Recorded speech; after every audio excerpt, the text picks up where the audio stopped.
Ever cut someone off and never looked back? Right, I did, if so. Imagine this. You're cruising down a rain-slicked Ohio interstate at dusk, the kind where truckers flash their highs like warnings from God, and suddenly your phone buzzes with the worst news imaginable, your grandparents. Those rock-solid folks who built everything from nothing, gone in a heartbeat because some fool lost control on black ice. That's how my nightmare started, but what came next was a lawyer's office that smelled like old money and fresh betrayal, where I learned I was sitting on $30 million they never told a soul about, and my own bloodkin sharpening their knives before the dirt even settled on the graves. Stick around, because what my family did next would make you question every holiday dinner you've ever had. And the twist with my grandfather's old partner will leave you staring at your screen, wondering if you'd fight or fold when the people closest to you turn into strangers overnight. My name is Sarah Jenkins, and back then I was just a 45-year-old divorced real estate agent hustling through the suburbs of Cleveland,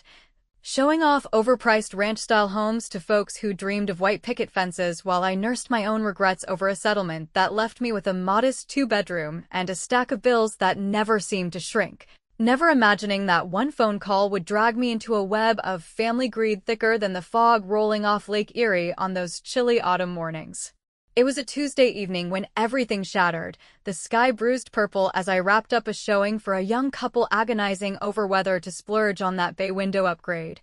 My phone vibrating insistently in my pocket until I finally glanced down to see a barrage of texts from my sister-in-law Karen, each one more frantic than the last, detailing how Grandma and Grandpa Jenkins had been killed in a horrific crash on Interstate 71, their reliable old Buick sedan mangled against a concrete barrier after a tractor-trailer hydroplaned into their lane, the kind of senseless accident that happens too often on those slick stretches where drivers push their luck just to shave a few minutes off the commute home. I handed the keys to the clients with a mumbled apology about a family emergency pulling me away, my mind already racing ahead to the hospital where I hoped against hope that the news was some cruel mix-up. But deep down I knew better, because Grandpa had mentioned feeling off about the roads lately, always the cautious one who double-checked his tires and warned us kids about black ice like it was the devil's own trick, so I floored it toward the emergency room, tears blurring the red glow of brake lights in the rush hour snarl, my heart pounding with the raw ache of losing the two people who'd been my quiet anchors through a divorce that ripped my world apart 5 years earlier. The hospital corridors smelled of antiseptic and despair as I pushed through to the waiting area, where the family was already gathering in a huddle of stunned faces and half-spoken condolences, Aunt Linda dabbing at her eyes with a tissue while Uncle Bob paced like a caged animal, his work boots scuffing the linoleum as he muttered about the injustice of it all. And my brother Tom stood there shell-shocked, Karen clinging to his arm as if she could hold back the grief flooding in, everyone exchanging those loaded glances that hinted at the practical worries bubbling under the surface, like who would handle the funeral costs or sort through the old Victorian house in Akron that had been their home for 50 years, a place filled with memories of raucous holiday dinners where Grandpa's booming laugh cut through the tension of family squabbles and Grandma's pecan pie sweetened even the sourest arguments. The next few days dissolved into a whirlwind of arrangements, from selecting caskets at the funeral home to divvying up who would speak at the service, the extended relatives trickling in from as far as Pittsburgh and Toledo, cousins Mike and Tina arriving with their own broods in tow, turning Grandma's wraparound porch into a makeshift vigil site where stories flowed alongside the casseroles and coffee. But I couldn't ignore the undercurrent of whispers about Grandpa's logging business up in the Hocking Hills, how he'd been quietly selling timber rights and investing the proceeds in ways nobody quite understood. Always evasive when pressed during those Sunday drives he and I took, just to talk about life without the rest of the family's interruptions. It was during the cleanup at the house, sifting through drawers cluttered with faded photos and yellowed receipts, that I stumbled upon the lawyer's business card slipped into Grandpa's leather wallet, a sleek embossed thing from a high-end firm in downtown Cleveland that stood out like a diamond in a junk drawer, so I dialed the number on a whim, expecting nothing more than routine probate advice on dividing up the modest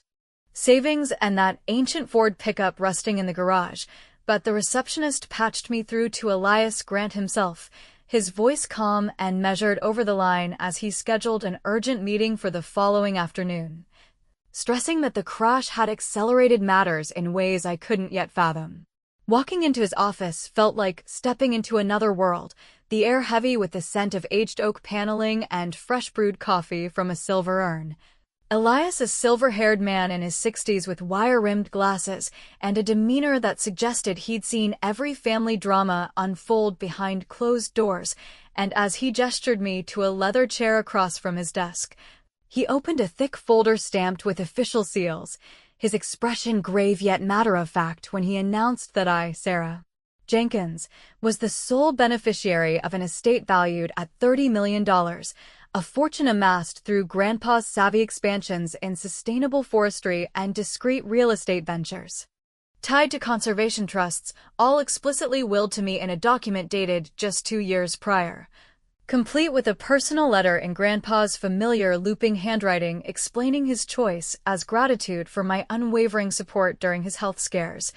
The visits where I'd listen without judgment, unlike the others who only showed up when needing a loan or a favor, his words painting a picture of quiet pride in the granddaughter who'd carved her own path after heartbreak, leaving me sitting there dumbfounded, the room tilting slightly as the implications sank in. From the windfall that could erase my debts and fund dreams I'd buried under daily grinds to the uncomfortable truth that this windfall positioned me as the gatekeeper in a family already fraying at the edges. Elias walked me through the safeguards, ironclad no-contest clauses designed to thwart challenges unless proven invalid through extraordinary evidence, but as I clutched the folder and made my way back to the car, the late afternoon sun slanting through the high-rises, my mind whirled with the weight of it all, picturing the stunned reactions at the informal wake planned for that evening back at the house, where the aroma of bubbling lasagnas and store-bought pies would mask the growing undercurrents of expectation, and sure enough, as we gathered in the living room amid the flicker of candlelight and the soft hum of old family albums playing on the stereo, I let slip during a lull in the toasts that the lawyer's visit had uncovered more than anyone anticipated, not divulging the full amount, but hinting at substantial assets that would honor Grandpa's legacy in meaningful ways, which prompted Cousin Mike to lean forward from his spot on the worn armchair, his salesman charm masking a sharper curiosity as he probed gently about any provisions for the wider family, his question hanging in the air like smoke from a dying fire, leaving me to deflect with a light-hearted quip about Grandpa likely reserving his collection of mismatched socks for the rest of us, yet inside a knot of uncertainty tightened because in that moment I glimpsed the shift in their eyes. The subtle calculations that made me wonder if my inheritance would bind us closer or tear everything apart before the morning even fully set in. The morning after that wake dawned gray and unrelenting, much like the fog of unease settling over the old Victorian house where we'd all crashed in various guest rooms and pull-out sofas, the scent of stale coffee mingling with the faint mustiness of unused linens as I shuffled into the kitchen to brew a pot strong enough to cut through the grief and the growing undercurrents of expectation that had thickened overnight. My mind still replaying Cousin Mike's probing question and the way the room had hushed just a fraction too long before laughter awkwardly filled the gap, making me realize that my vague hint about the will had opened a door I wasn't sure how to close without slamming it in their faces. Aunt Linda was already there, perched at the scarred oak table with her mug steaming, her eyes puffy from crying but sharpening as she launched into a monologue about how the family needed to stick together now more than ever, especially with Uncle Bob's hardware store teetering on the edge of bankruptcy after that string of bad winters that kept customers homebound and bills piling up like untouched snowdrifts, her words laced with that familiar plea for unity that always circled back to requests for help. And though I nodded sympathetically while pouring cream into my cup, I felt the first tendrils of pressure wrapping around the conversation when she casually mentioned how Tina's nursing school tuition was due soon, implying without outright saying that any windfall from Grandpa's assets could make all the difference in keeping dreams afloat for the next generation. By midday, the house buzzed with more arrivals, relatives drifting in from afternoon errands or drives to the cemetery, turning what should have been a space for shared memories into an impromptu council where whispers evolved into outright discussions about the estate, Uncle Bob cornering me in the den amid stacks of Grandpa's old ledgers and tax forms that I'd been idly sorting through. His voice dropping low as he speculated on the value of those timber sales, and how it would be a shame if the money just sat idle instead of circulating back into family ventures, his broad shoulders tense under his flannel shirt as if bracing for my response. And I deflected again with a wry comment about Grandpa always saying money was like manure, best spread around, but not hoarded in one spot. Yet, even as I said it, humor masking the discomfort churning in my gut, I could see the calculations flickering in his eyes, the kind that turned kin into creditors overnight. The pressure cooker really started hissing that evening over a potluck dinner sprawled across the dining room table, the clatter of silverware against plates underscoring the escalating pleas. My brother Tom pulling me aside into the pantry where jars of homemade preserves lined the shelves like silent witnesses, his face earnest as he confessed over the hum of the refrigerator that Karen had been up half the night worrying about their mortgage payments after her part-time job at the library got cut, urging me to consider looping in a family advisor to ensure fair distribution because, after all, weren't we all in this together through the lean years when Grandpa bailed us out of scrapes big and small, his appeal tugging at the threads of loyalty I'd always held dear, making me pause because part of me remembered those times when his generosity had bridged my own gaps during the divorce mess, yet another voice inside whispered that bending now would erode the very intentions Grandpa had spelled out so clearly in that letter, a dilemma that left me torn between the comfort of reconciliation and the isolation of standing firm. As the night wore on, the group's energy shifted from reminiscing to strategizing, gathered around the living room coffee table with legal pads and smartphones pulled out. Aunt Linda sketching rough ideas for contesting any uneven clauses on grounds of Grandpa's advancing age clouding his judgment, even though we'd all marveled at his mental acuity just months prior during our last visit when he rattled off stock tips and family histories without missing a beat. And Uncle Bob jumped in with tales of similar cases he'd heard from a buddy in the VFW hall where wills got overturned because of emotional manipulations, their voices overlapping in a chorus that made the air feel charged, pressing me repeatedly for details I withheld, until finally, in a moment of raw frustration amid the flickering lamplight, Tom laid it all bare by admitting they'd already consulted a lawyer about mounting a challenge citing undue influence from my close relationship with Grandpa, a revelation that hit like a cold splash because it transformed our morning into a battlefield, forcing me to articulate my refusal outright, stating that the will's directives for scholarships and land trusts were non-negotiable honors to his legacy,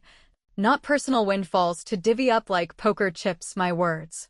hanging heavy and drawing nods of reluctant understanding mixed with glares that spoke volumes about fractured trust. The standoff peaked later that night when they insisted on an immediate family vote in the parlor, the antique clock ticking like a countdown as resolutions were proposed to pool resources and override what they deemed an unfair stipulation, but I held my ground,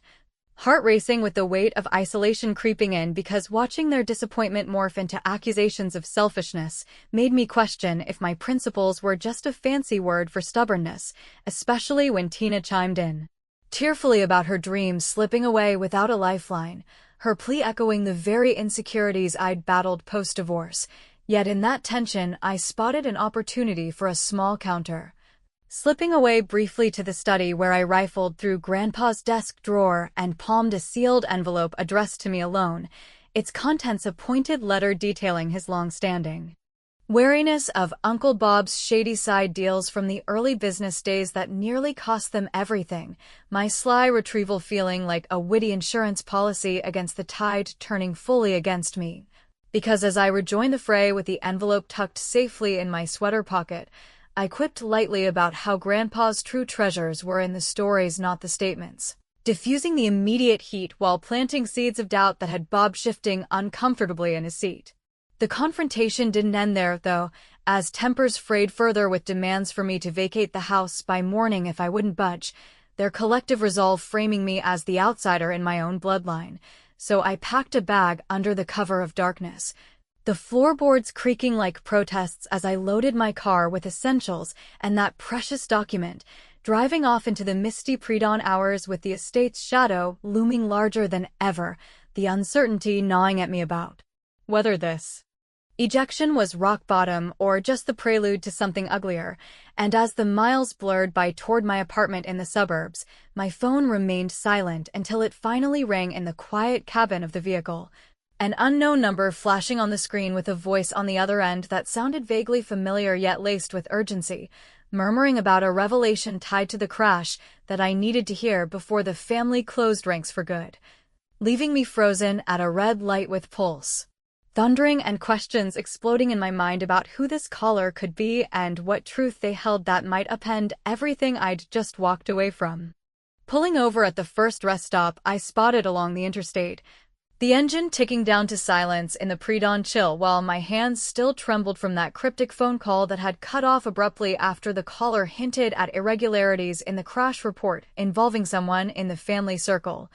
I sat there in the dim glow of the dashboard light staring at the black screen as if it might ring again with answers, the weight of the envelope in my pocket pressing like a talisman against the isolation that had driven me from the family home just hours earlier, making me replay the ejection scene where Uncle Bob's final glare had mixed disappointment with a hardness that chilled me more than the autumn fog rolling in from the fields. By the time I reached my apartment complex in the quiet Cleveland suburb, the sky lightening to a reluctant gray, exhaustion tugged at me like an old debt, but sleep evaded as I bolted the door and sank onto the couch with a glass of water that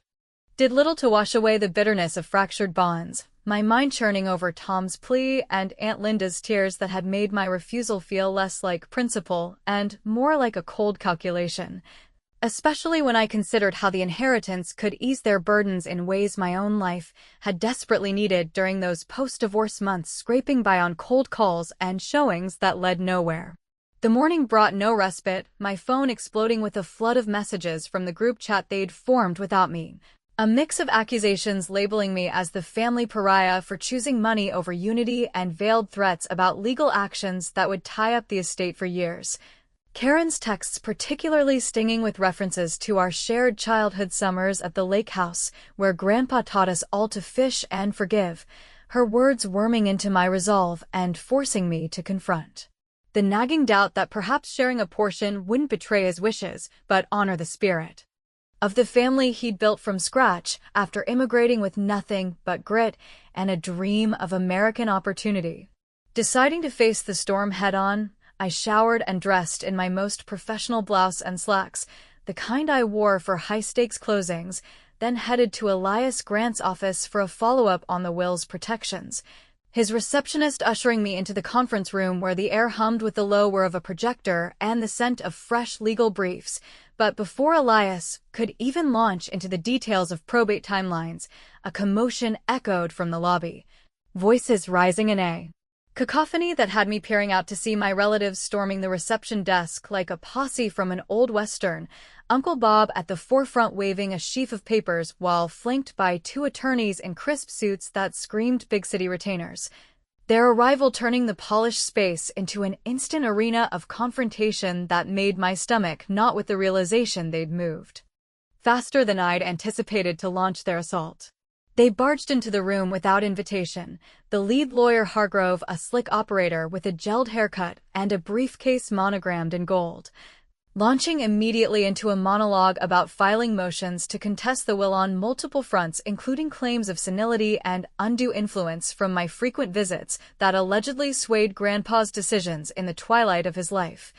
His arguments peppered with citations from case law that painted me as the manipulative beneficiary hoarding a fortune meant for collective welfare, and as the family nodded along with expressions ranging from vindicated glee on Mike's face to feigned sorrow on Tina's, I felt the room closing in with the pressure of their united front,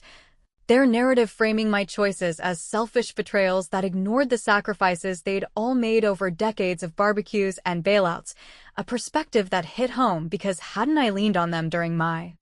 rock-bottom days, making my steadfast no feel increasingly like the villain's line in a drama nobody wanted to star in. Elias countered steadily with precedents upholding the document's validity, but the tension escalated when Aunt Linda produced a notarized affidavit from a distant cousin claiming Grandpa had mumbled regrets about the will during a hospital stay. A twist that smelled fabricated yet sowed enough doubt to have Hargrove pushing for an immediate injunction freezing all assets until mediation, their demands circling like vultures while I sat there grappling with the dilemma of revealing the envelope's contents prematurely, knowing it could expose Bob's past indiscretions, but also ignite a full-scale war that might drag through courts and tabloids, choices that left me isolated in a sea of blood ties turned adversarial. The audience in my mind perhaps judging me for not compromising when lives hung in the balance. Just as Hargrove leaned in to press for my signature on a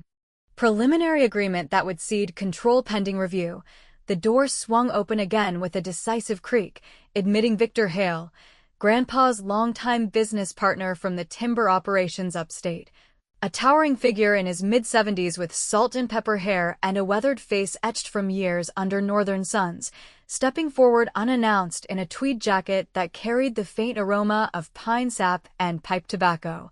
his presence alone causing the room to stutter into silence as if a ghost from the past had materialized to rewrite the script. Victor wasted no time asserting his role as a co-executor on certain trusts, producing a leather-bound ledger from his satchel that detailed joint investments safeguarding the estate against exactly this kind of familial raid. His gravelly voice recounting how he and Grandpa had forged those clauses after weathering a near collapse in the 80s recession, when internal greed had nearly sunk their partnership, the revelation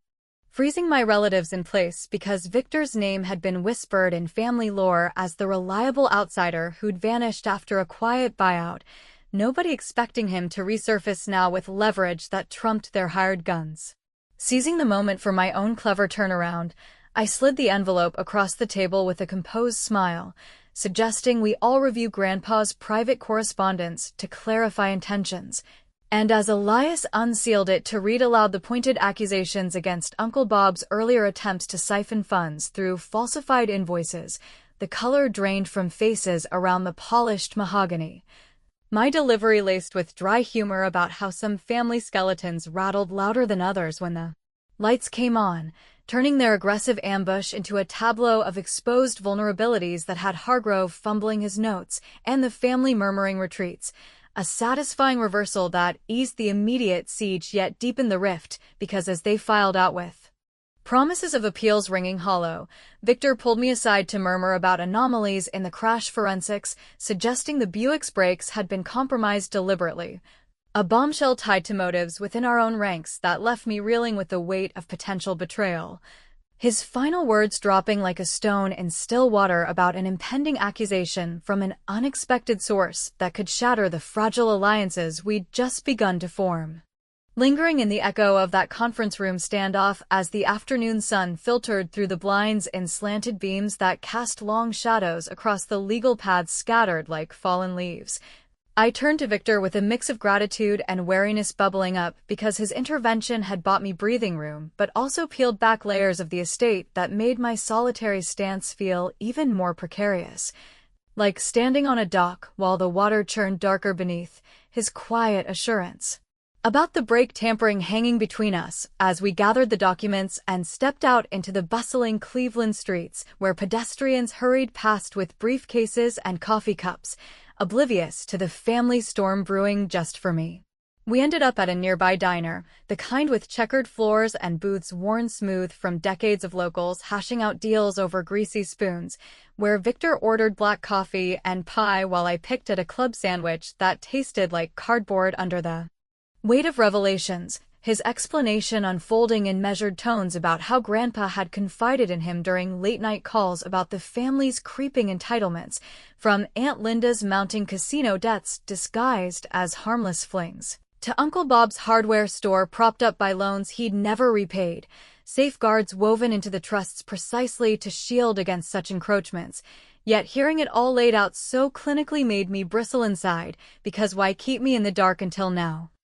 forcing decisions that isolated me from siblings who'd shared scraped knees and secrets, a choice that gnawed at my resolve when I thought of Tom's kids facing the same financial tightropes I'd navigated alone after the divorce, leaving me to wonder if my unyielding grip on the will was noble stewardship or just a stubborn echo of Grandpa's own hard edges. The drive to Victor's modest office in Canton stretched out under a sky-threatening rain, the highway humming with semis and sedans as he delved deeper into the crash probe, sharing printouts from a private investigator he'd quietly hired at Grandpa's behest years back to monitor family dynamics.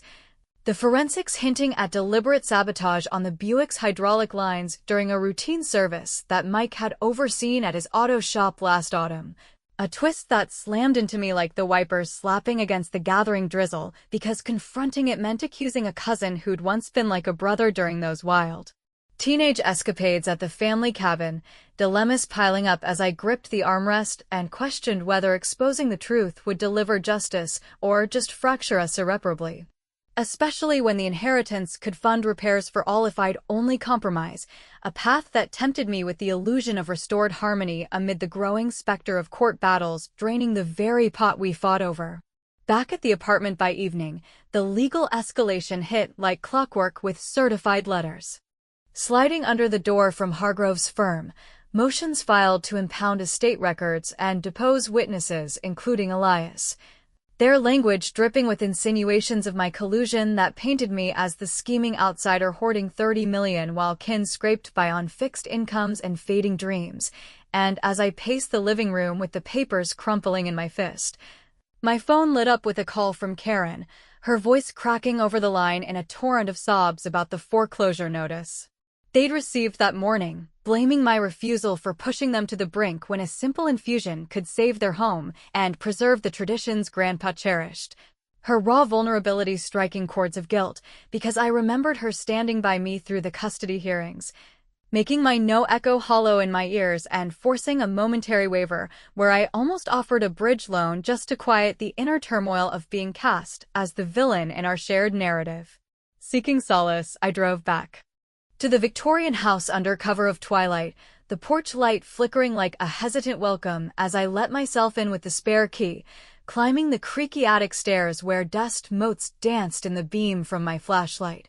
rummaging through trunks stuffed with mementos until I unearthed Grandma's leather-bound journal tucked behind faded linens, its pages filled with her elegant script chronicling fears of the family's slow unraveling from within, subtle entries about Victor's steadfast roles stemming from a youthful partnership betrayal that had forged an unbreakable pact with Grandpa, clues like the oak engraving on my locket mirroring sketches of preserved woodlands she dreamed of protecting.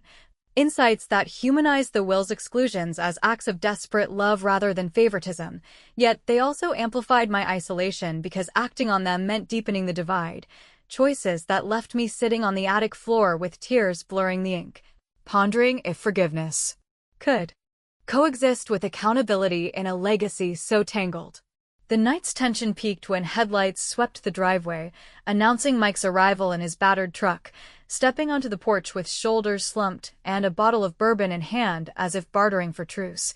spinning a yarn over the kitchen table about his regrets and insider knowledge on Uncle Bob's embezzlement schemes from the timber days, offering to testify in exchange for a modest cut to keep his shop afloat,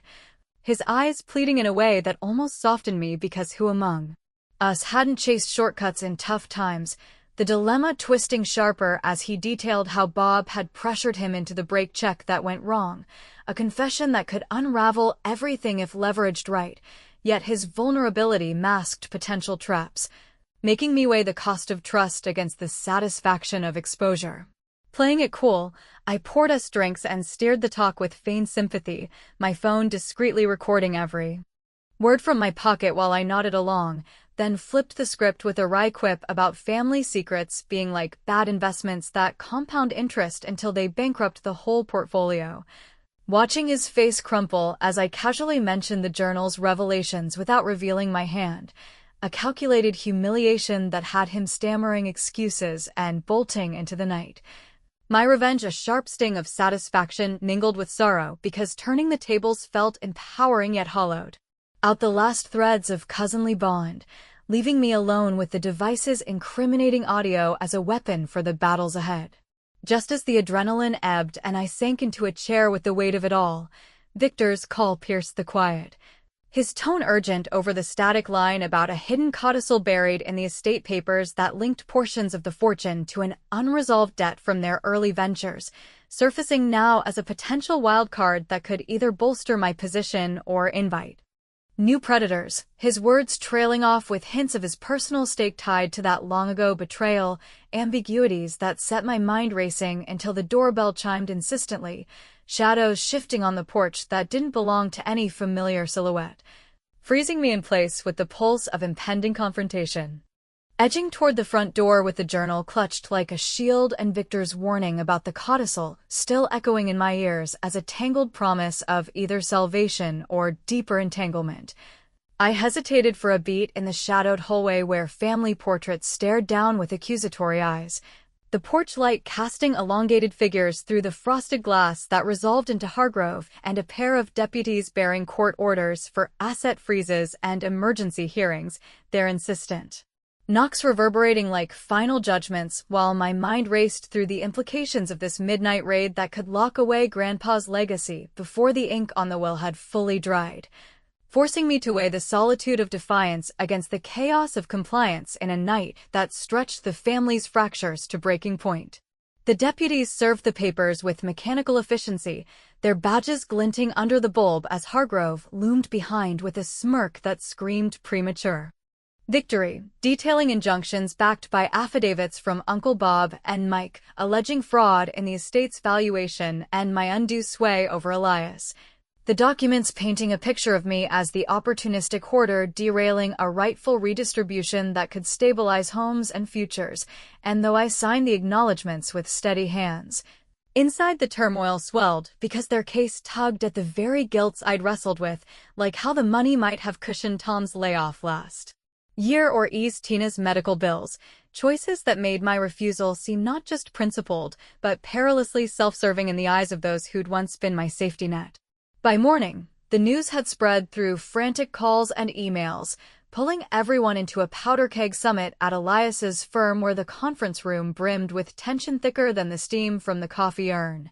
My relatives filing in with hardened expressions and legal reinforcements, while Victor arrived fashionably late with his satchel of proofs, his calm demeanor a stark contrast to the storm brewing as Uncle Bob kicked off the proceedings with a tirade about moral imperatives overriding any outdated clauses, his voice booming off the walls as he waved printouts of their debts and dreams, framing the inheritance as a communal lifeline I'd selfishly severed, a narrative that resonated painfully because hadn't we all pooled resources during Grandma's illness,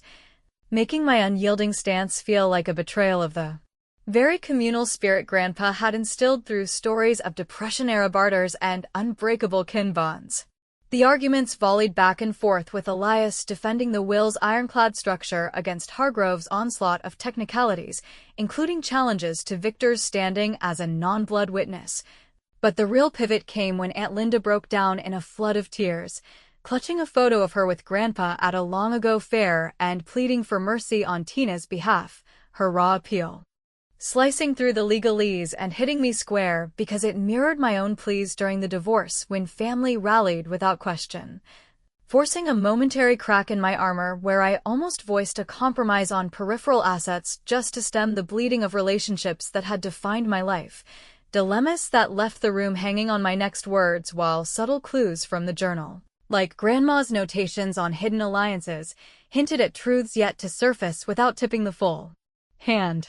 As the clock ticked toward noon with no resolution in sight, Victor cleared his throat and took center stage, unveiling the codicil in a flourish of aged parchment that tied a significant portion of the estate not to debts, but to exposing internal corruptions.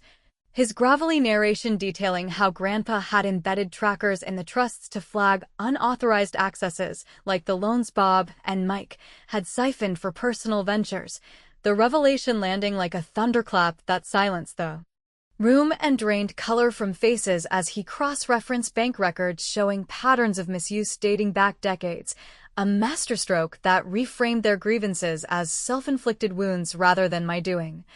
Yet it deepened my isolation because the fallout implicated kin I'd shielded in quieter moments, choices echoing with the weight of irreversible judgment. In those final charged minutes, the crash's dark underbelly emerged fully when I cued the recording from Mike's confession. The audio filling the space with his damning admissions about tampering under Bob's coercion to accelerate the inheritance readout amid their mounting crises, gasps rippling through the assembly as the pieces locked into a motive born of desperation.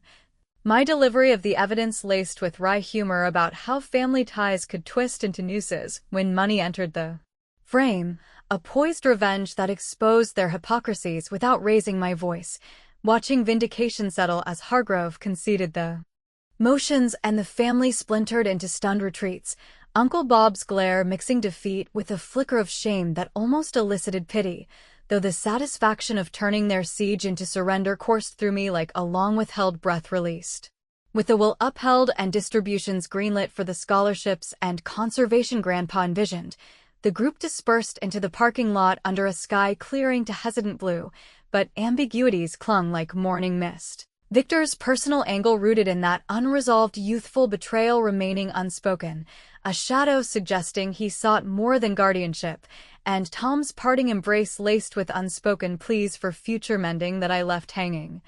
The rift too raw for easy bridges, leaving me to drive away with the estate's keys in hand feeling less like a triumph and more a hollow victory, the oak locket's warmth against my chest a reminder that legacies twist through greed and grace in equal measure, prompting reflections